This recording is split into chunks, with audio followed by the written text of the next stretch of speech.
ಮೀಸಲಾತಿ ಶೀಘ್ರವಾಗಿ ಜಾರಿ ಮಾಡುವ ಕುರಿತು ಈ ಮೇಲ್ಕಾಣಿಸಿದ ವಿಷಯಕ್ಕೆ ಸಂಬಂಧಿಸಿದಂತೆ ನಿವೃತ್ತ ನ್ಯಾಯಮೂರ್ತಿ ಎಜೆ ಸದಾಶಿವ ಆಯೋಗ ಹಾಗೂ ಜೆಸಿ ಮಧುಸ್ವಾಮಿ ವರದಿಯಂತೆ ಪರಿಗಣಿಸಿ ಆಗಸ್ಟ್ 15ರ ಒಳಗೆ ಪರಿಶಿಷ್ಟ ಜಾತಿಯಲ್ಲಿ ಒಳ ಮೀಸಲಾತಿ ಜಾರಿಗೊಳಿಸಬೇಕು. ಇಲ್ಲದಿದ್ದರೆ ರಾಜ್ಯವ್ಯಾಪ್ತಿ ಗಂಭೀರ ಸ್ವರೂಪದ ಹೋರಾಟ ನಡೆಸಲಾಗುವುದು. ಒಳ ಮೀಸಲಾತಿ ಜಾರಿಯಾಗುವಂತೆ ಸುಪ್ರೀಂ ಕೋರ್ಟ್ ಸಹ ನಿರ್ದೇಶನ ನೀಡಿ ವರ್ಷ ಗತಿಸಿದರೂ ಈ ರಾಜ್ಯದ ಮುಖ್ಯಮಂತ್ರಿಗಳಾದ ಸಿದ್ದರಾಮಯ್ಯ ನೇತೃತ್ವದ ರಾಜ್ಯ ಸರ್ಕಾರ ಒಳ ಮೀಸಲಾತಿ ಜಾರಿಗೊಳಿಸುತ್ತಿಲ್ಲ.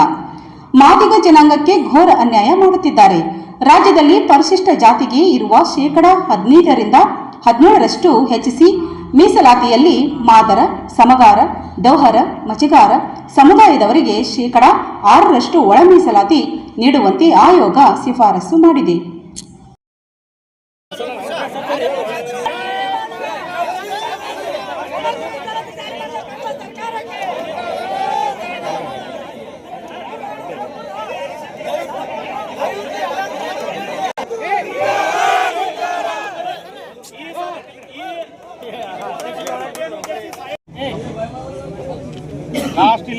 ಲಾಸ್ಟ್ ಇಲೆಕ್ಷನ್ ಸಿದ್ದರಾಮಯ್ಯವರೇ ಒಪ್ಕೊಂಡ್ರು ಮಾದಿಗರಿಂದ ನಾವು ಸೋತೇವತ್ತು ಹೇಳಿ.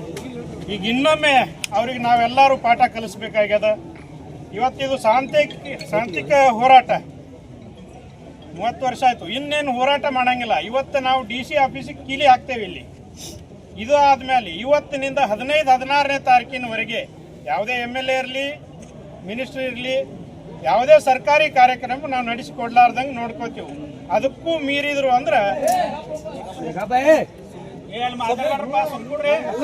ಮೀರಿದು ಅಂದ್ರೆ ಮಾಡಲಿಲ್ಲ ಅಂದ್ರೆ ಒಳ ಮೀಸಲಾತಿ ಜಾರಿ ವಿಧಾನಸೌಧ ಮುತ್ತಿಗೆ ಹಾಕಿ ವಿಧಾನಸೌಧಕ್ಕೆ ಕೀಲಿ ಹಾಕ್ತೇವೆ ನಾವು ಹೇಳ್ತೀವಿ. ಅವ್ರಿಗೆ ಒಂದು ನೆನಪು ಮಾಡಿಕೊಡ್ತೀನಿ, ಅಹಿಂದ ಹೆಸರು ಹೇಳ್ಕೊಂಡು ಸರ್ಕಾರ ಬರ್ತಾರ, CM ಹಾಕಾರ, ಅದನ್ನೇ ನೆನಪು ಹಾರಿಬಿಡ್ತಾರ. ಈ ಭೂಮಿಯ ಮೂಲ ಪುರುಷರು ನಾವು.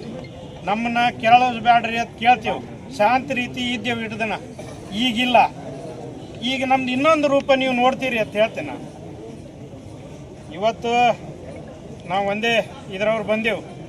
ನಾಳೆ ದಿನಮಾನದಾಗ ನಮ್ಮ ಉಪಜಾತಿಗಳು, ರೈಟು ಲೆಫ್ಟ್ ಎಲ್ಲರೂ ಕೂಡಿ, ಕೋವಿ, ಬಂಜಾರ, ಅಲಿಮಾರಿ ಎಲ್ಲ ಸಮಾಜದವರು ಸೇರಿ, ಯಾಕಂದ್ರೆ ಒಳ ಮೀಸಲಾತಿ ನಮ್ಗೊಬ್ಬರಿಗೆ ಅಲ್ಲ, ಎಲ್ಲರಿಗೆ ಅದ. ಎಲ್ಲರೂ ಸೇರಿ ವಿಧಾನಸೌಧ ಮುತ್ತಿಗೆ ಹಾಕ್ತೇವೆ ಅಂತೇಳಿ ನಾನು ವಾರ್ನಿಂಗ್ ಕೊಟ್ಟು ಇಲ್ಲಿಗೆ ನಾನು ಮುಕ್ತಾಯ ಆಗುತ್ತೆ.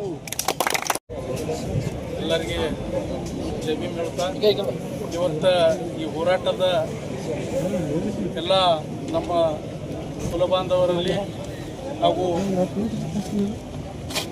ಇವತ್ತು ಒಂದು ವರ್ಷ ಆಯಿತು. ಹೋದ ವರ್ಷ ಆಗಸ್ಟ್ 1ನೇ ತಾರೀಕಿಗೆ ಒಂದು ಆದೇಶ ಕೂಡ ಆಗಿತ್ತು ಸುಪ್ರೀಂ ಕೋರ್ಟ್. ಇಲ್ಲಿವರೆಗೆ ಯಾವುದೇ ಥರದ ಸರ್ಕಾರ ಇಲ್ಲಿವರೆಗೆ ಈ ಮಾದಿಗ ಸಮುದಾಯ ಹಾಗೂ ಇದರೊಳಗೆ ಇರುವಂಥ ಉಪಜಾತಿಗಳನ್ನು ಅದರ ಬಗ್ಗೆ ಇಲ್ಲಿವರೆಗೆ ಒಳ ಮೀಸಲಾತಿಯನ್ನು ಜಾರಿ ಮಾಡ್ತಾ ಇಲ್ಲ. ಈಗ ಮಹಾರಾಷ್ಟ್ರ ರಾಜ್ಯದಲ್ಲಿ ಕೂಡ ಅನೇಕ ಹೋರಾಟಗಳಾಗ್ತಾ ಇದ್ದಾವೆ. ಮಹಾರಾಷ್ಟ್ರದಾಗ ಅಬಕಡ ವರ್ಗೀಕರಣಕ್ಕೆ ಸತತ 30 ವರ್ಷ ಇಲ್ಲಿ ಮಾಡ್ತಾ ಇದ್ದಾರೆ, ಅಲ್ಲಿ ಕೂಡ ಆಗ್ತಾ ಇದ್ದಾವೆ. ಆದರೂ ಕೂಡ ಈ ಸರ್ಕಾರವು ಎಚ್ಚೆತ್ತುಕೊಳ್ತಾ ಇಲ್ಲ. ಇವತ್ತು ಈ ಸರ್ಕಾರ ಈ ಮಾದಿಗರ ಪಾಲಿಗೆ ಸತ್ತದೋ ಅಥವಾ ಜೀವಂತ ಐತೆ ಅನ್ನೋದು ಗೊತ್ತಾಗ್ತಾ ಇಲ್ಲ ಬಂಧುಗಳೇ. ಯಾಕಪ್ಪ ಅಂದ್ರೆ ನಮ್ಗೆ ಕೂಡ ಸತ್ತಂಗಾಗಿದೆ ಸರ್ಕಾರ. ಆದ ಕಾರಣ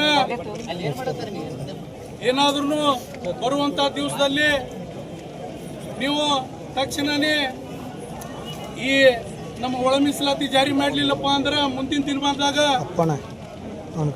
ಈ ವಿಧಾನಸೌಧ ಮುತ್ತಿಗೆ ಹಾಕುವಂತ ಕೆಲಸಗಳನ್ನ ಮಾಡ್ತೀವಿ ಅಂತ ಹೇಳಿ ನಾನು 2 ಮಾತು ಮುಗಿಸ್ತೀನಿ. ಎಚ್ಚರಿಕೆ ಗಂಟೆ ಅಂತ ಹೇಳ್ತೀನಿ. ಮಾನ್ಯ ಸಿದ್ದರಾಮಯ್ಯ ಮುಖ್ಯಮಂತ್ರಿಯವರಿಗೆ ನಾವು ಇದು ನಮ್ಮ ಸಮಾಜದಲ್ಲಿನ ಎಚ್ಚರಿಕೆ ಗಂಟೆ. ಯಾಕಂತಂದ್ರೆ ಸುಮಾರು 30 ವರ್ಷ ಸತತವಾಗಿ ನಾವು ಹೋರಾಟ ಮಾಡ್ಕೊಂತ ಬಂದೀವಿ. ಇದು ಯಾರಿಗೆ JDSನವರಿಗೆ, ಕಾಂಗ್ರೆಸ್ನವರಿಗೆ ಯಾರಿಗೆ ಕಣ್ಣು ತೆರೆದಿಲ್ಲ. ಅಂದ್ರೆ ಏನು, ಸಮಾಜದವರು, ಮಾದಿಗ ಸಮಾಜದವರು, ಬಸವ ತತ್ವದವರು ಅವ್ರಿಗೇನಂತಂದ್ರೆ ಇವರ ಹೇಳಿದಗಳೇ ಹೋಗ್ತಾರ. ಇಷ್ಟೇ ಇಲೆಕ್ಷನ್ ಬಂದಾಗ ಓಟ್ ಹಾಕ್ತಾರ. ಇವ್ರು ಓಟ್ ತಗೊಳ್ಳೋನು, ನಾವು ಆರಿಸಿ ಬರೋನು, ನಾವು ಗದ್ದಿಗೆ ಏರೋನು. ಇದು ಒಂದು ಬಿಟ್ರ ಮತ್ತೆ ಇನ್ಯಾರಲ್ಲಿ ಯಾವುದೂ ಇಲ್ಲ. ಹೀನಾಮೇಷ ಎಣಿಸೋದು. ಪರಿಶಿಷ್ಟ ಜಾತಿಯಲ್ಲಿ 101 ಜನಸಂಖ್ಯೆ ಇದ್ರು ಅತಿ ಜನಸಂಖ್ಯೆಯಲ್ಲಿ ಇರುವ ಜನಸಂಖ್ಯೆ ಅಂದ್ರೆ ಮಾದಿಗ ಜನಾಂಗ. ಅದು ಅವ್ರಿಗೆ ಗೊತ್ತದ. ಯಾಕಂತಂದ್ರ ಮಾದಿಗ ಜನಸಂಖ್ಯೆ ಹೆಚ್ಚಿಗೆ ಐತಿ. ಇದನ್ನ ಏನಂತಂದ್ರ ಅವರಿಗೆ ನಾವು ಮೀಸಲಾತಿ ಕೊಟ್ಟಿವಿ ಅಂತಂದ್ರ ಇನ್ನುಳಿದ ಜನರಿಗೆ ಅನ್ಯಾಯ ಹಾಕೋದು ಅಥವಾ ಯಾರೋ ಈತ ಶತ್ರುಗಳಿಂದ ಮಾತು ಕೇಳ್ಕೊಂಡು ನಮಗೇನೈತೆ ಅಂತಂದ್ರ ಮೀಸಲಾತಿ ಕೊಡಾಕ ಮೀನಾಮೇಷ ಎಣಸಕತ್ಯಾರ. ಅದಕ್ಕೆ ನಾನು ಇವತ್ತ ಈ ಸಾಂಕೇತಿಕ ಧರಣಿ ಮುಖಾಂತರ ನಾನು ಮಾನ್ಯ ಸಿದ್ದರಾಮಯ್ಯ ಮುಖ್ಯಮಂತ್ರಿ ಅವರಿಗೆ ನಾನು ಎಚ್ಚರಿಕೆ ಕೊಡ್ತೀನಿ. ನಮ್ಮ ಸಮಾಜದಲ್ಲಿಂದ ಮುಂಬರುವ ದಿನಗಳಲ್ಲಿ ಇಷ್ಟು ದಿನ ನಾವೇನು ಸುಮ್ಮ ಕುಂತೀವಿ, ಇನ್ನು ಮ್ಯಾಗ ನಮಗೆ ಸಿದ್ದರಾಮಯ್ಯ ಮುಖ್ಯಮಂತ್ರಿಗಳೇ ನಾವು ಸುಮ್ಮ ಕುಂದ್ರಾಕ ಆಗಂಗಿಲ್ಲ. ನಾವು ಮನೆ ಮಠ ಎಲ್ಲಾ ಬಿಡ್ತೀವಿ. ಆದ್ರೆ ಮಾನ್ಯ ಜಿಲ್ಲಾಧಿಕಾರಿಗಳ ಮುಂದೆ ಉಪವಾಸ ಸತ್ಯಾಗ್ರಹ ಕೊಡ್ತೀವಿ. ಮತ್ತು ಅದೇ ರೀತಿಯಾಗಿ ಮತ್ತೆ ಹೆಚ್ಚಿನ ಹೇಳಬೇಕಂತಂದ್ರೆ ನಾವು ಉಗ್ರವಾರ ಹೋರಾಟ ಮಾಡ್ತೀವಿ. ಇದಕ್ಕೂ ಮಾಡಿಲಿಲ್ಲ ಅಂದ್ರೆ ಎಲ್ಲಾ ಸರ್ಕಾರಿ ಕಚೇರಿಗಳನ್ನ ಬೀಗ ಹಾಕ್ತಿವಿ. ಬೀಗ ಹಾಕಿ ನಮ್ಮ ದನ ಕರ ಮನೆ ಎಲ್ಲರನ್ನ ಕರ್ಕೊಂಡು ಬಂದ ನಿಮ್ಮ ಇಲಾಖೆ ಮುಂದೆ ನಾವು ಏನಂದ್ರ ಧರಣಿ ಸತ್ಯಾಗ್ರಹ ಕೂಡ್ತೀವಿ. ಮತ್ತು ನಮಗೇನಾದ್ರೂ ಧರಣಿ ಸತ್ಯಾಗ್ರಹ ಕೂಡಿದಾಗ ನಮ್ಮ ಸಮಾಜಕ್ಕೆ ಯಾವುದೇ ರೀತಿ ಅನ್ಯಾಯವಾದ್ರ ಇದು ಸರ್ಕಾರ ನೇರವಾಗಿ ಹೊಣೆ ಆಗತ್ತಂತ ನಾನು ಇವತ್ತು ಹೇಳ್ತೀನಿ. ಇವತ್ತ ಈ ಸಾಂಕೇತಿಕ ಧರಣಿಯಲ್ಲಿ ಎಲ್ಲರೂ ನನ್ನ ಸಮಾಜದವರು ಪಾಲ್ಗೊಂಡಾರ. ಅದಕ್ಕೆ ನಾನು ಇವತ್ತು ನನಗೆ ಮಾತನಾಡಕ್ಕೆ ಅವಕಾಶ ಕೊಟ್ಟಂತ ಮನಸುತ್ತಾ ನಾನು 2 ಮಾತು